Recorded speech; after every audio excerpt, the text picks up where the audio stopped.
mutane sun zo babu iyaka.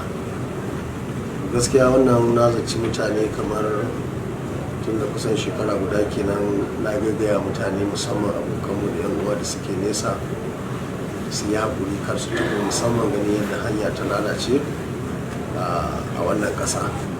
Saboda haka da yawa ba su zo ba, shi ne ce su bari sai an yi sadaka za mu je na koma Abuja, da yawa abokai za su je can.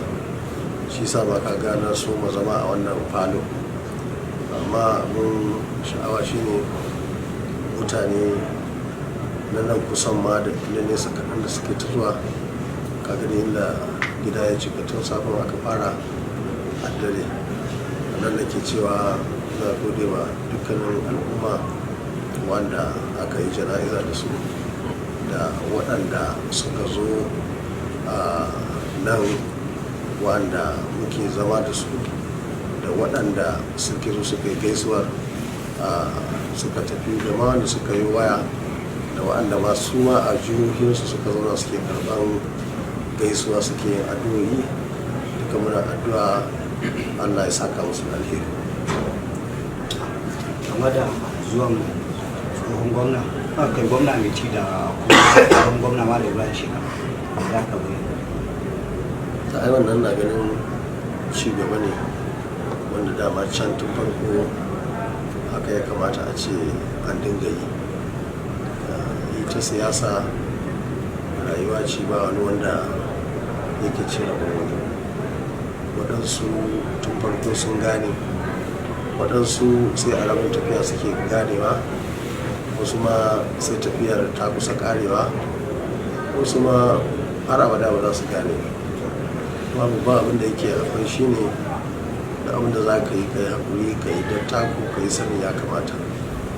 Da yawa mutane abin da suka faɗa jiya da shekaran jiya in ka sa musu yau sai su ce ina ma ba su faɗa ba, ko kuma su ce inda yau za su yi maganar da ba haka za su faɗa. Amma mutane masu tunani, masu lissafi sosai, musamman na harkar siyasa, ba yi musu waiwai. Ba a cewa shekaran jiya ko shekaran jiya wancan ka faɗi kaza, yau kuma ka faɗi saɓani. So da haka duk wannan abu da yake na darasi a wurin duka 'yan siyasa ya kamata a kula sosai.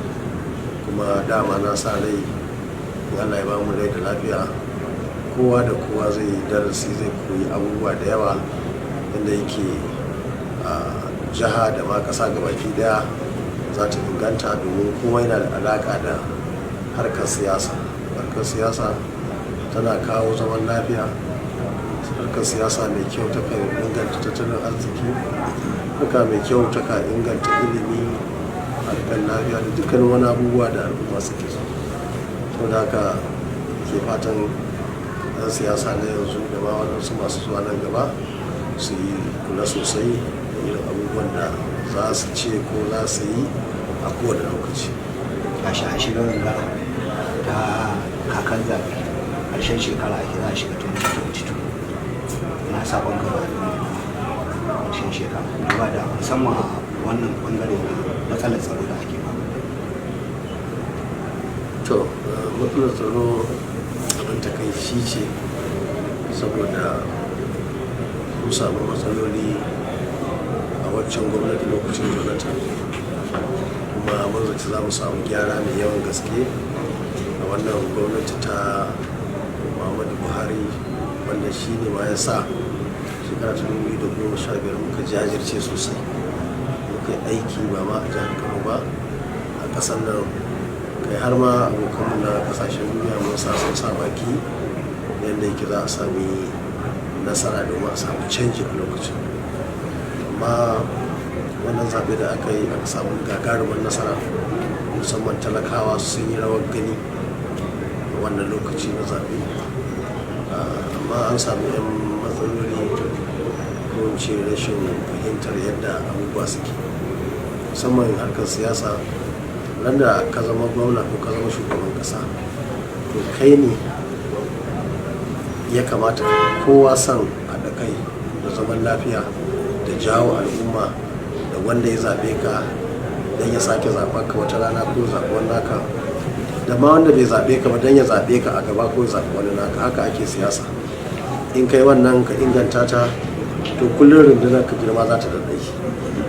Amma idan aka samu rashin fahimta ko rashin iyawa, wannan matsala ce wacce wato sai ta jawo a waye gari yadda yake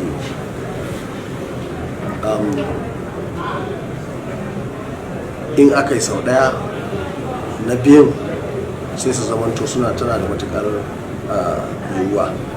Shi sa muke jawo hankalin shugabanni, musamman wanda suka zama sun samu dama, to su yi amfani da ita.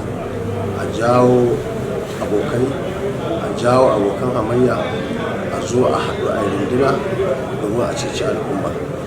Muna fatan duka ɗan siyasa za su koyi irin wannan abubuwa.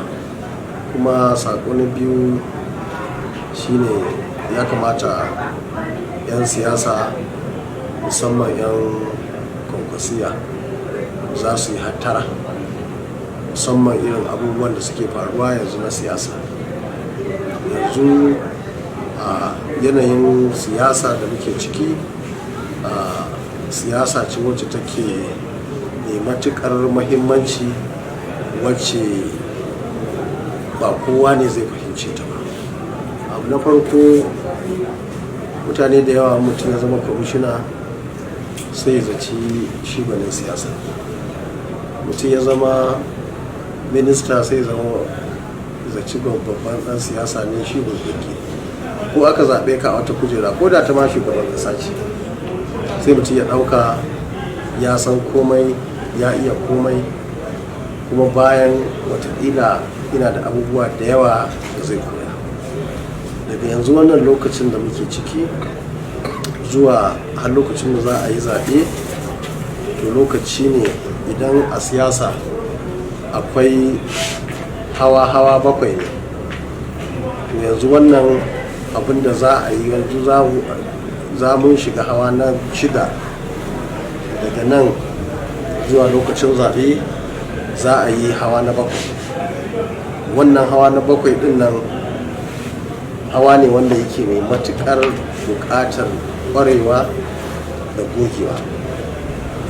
Wanda nake nufi a nan shine muna kira ga dukkanin 'yan musamman magoya baya akan abubuwan da muka sa gaba na tsari na saita siyasa a jihar Kano da Najeriya. Kada mutane su dinga sa baki suna faɗan maganganu waɗanda suke su ma gane ba, su ma fahimta ba, kuma abin da suke faɗa don ko shakka babu kuskure ne. Akwai tsari wanda yake faruwa yanzu a jihar Kano, kuma tsari wanda ma yake tafiya ko zai faru na Najeriya. Da yawa mutane ba mamaki su ringa masoya su ringa sa baki.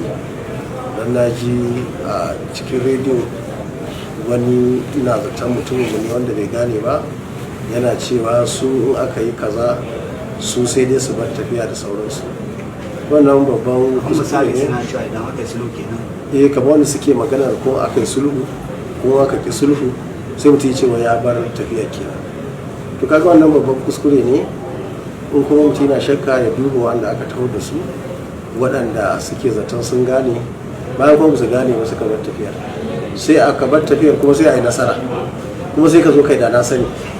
Wannan tsarin da muka shiga tsari ne wanda yake na musamman, tsari ne wanda yake buƙatar saiti na siyasa, kuma yana buƙatar tunani da gogewa wanda ya fi na kowane lokaci.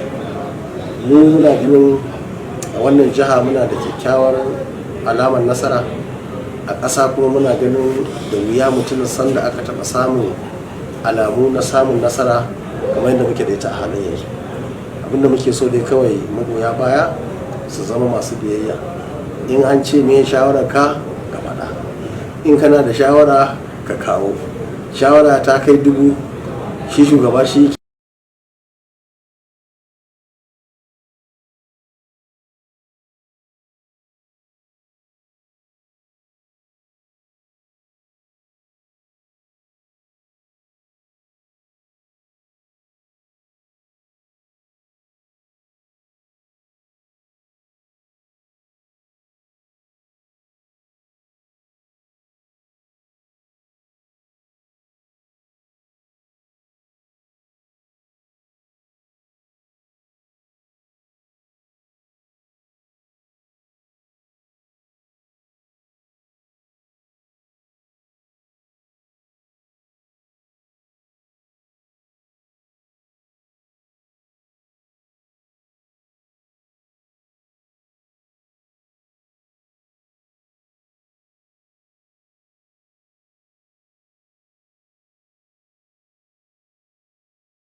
bai shekara 100. saboda haka kullum abin da muke ga musamman wannan tsari za a shiga, kar mutum ya tafi ta bara babiya ya taɓa ɗan maganganu, su ba za su yadda da kaza ba, su za su yi kaza, kuma ka ce ga shugabanni, kuma ka ce ga jagorori, ko ka ce ga jagora, kai dai ka bada shawara abin da kake ganin ya kamata in an ga ya dace a dace. amma dai abin da muka sani cikin yadda Allah ya ba mu yawan rai da lafiya, Allah ya ba mu basira ta wannan harka da muka shiga, kuma muna nan muna aiki ba dare ba rana ba asabar ba lahadi ba litinin ba juma'a, babu kirsimeti ba sallah, kullum a cikin aiki kuma Allah ya sa abubuwan da ake kullum ana ganin nasara. duk wani abin da ya taso kuma shine dama harkar jama'a, abubuwa idan suka taso masu kyau to za a fita daga ciki abubuwan gabaki ɗaya su da hakan da kyau. hakan abubuwa suka taso marasa kyau a samu a fita daga ciki kuma abin ya zo ya fi yadda aka zo cikin mara kyau. wannan ita ce tsari ta siyasa, kuma tsarin da yake mai nisa. wasu sun fara nan da nan sai su haƙa rami da kansu je su fada, ina wane sai ka neme shi kansa ya bata. wasu kuma za ka tsaya kullum ka yi tunani ka yi aiki, ka hada da addu'a, sai ga Allah yana ta karewa, Allah yana ta kawo abubuwa na cigaba. saboda haka wannan shine sakona na biyu ga dukkanin magoya baya da suke Kano da Najeriya da ma wanda suke kwankwasiya tana nan ko'ina a duniya. a wannan tsari za mu shiga ya wuce level ɗin mutane da yawa, level ne da yake buƙatar ƙwarewa, duk da cewa mutane sun raina siyasa, kowa ya zama kansila gani ke shi ya gama, shi shegen kansa ne ya gama tsaf, an gama aiki. wani ya yi kwamishina ko ya yi minista gani ke ya daga shi sai ƙarshe, wani ba haka bane. sai ga mutum ya girman ya kai gwamna, ya kai minista, har shugaban ƙasa ya kai, amma aka zo ana ɗaurin siyasa shi bai ma gane ma abin da yake ba, sai ya ji ya fantsame kafarsa, sai kuma a zo a zauna ana ya me yasa akai haka ya akai haka, a zo a ta cizon yatsa, wata damar kuma ta zo ta wuce, wata har abada ba ta saki dawo.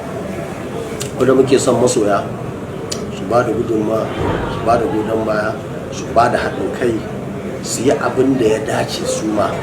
ko muna ma abin da muke bukata a kwankwasiya ai mafiya yawansa duka haƙuri ne. mu da muke jagoranci ba wani kuɗi muke raba wa duk mutanen da gani kowa ya zo ya gaishe ka wuciya zai yi. tunda na fito, tunda an zo jana'izar nan yau kwana 3 kenan, har yanzu wanzu wani ya ce in ba shi wani kuɗi, ban kaga na ba da wani abu ni ne niyya saboda wasu dabulai da za ta baje.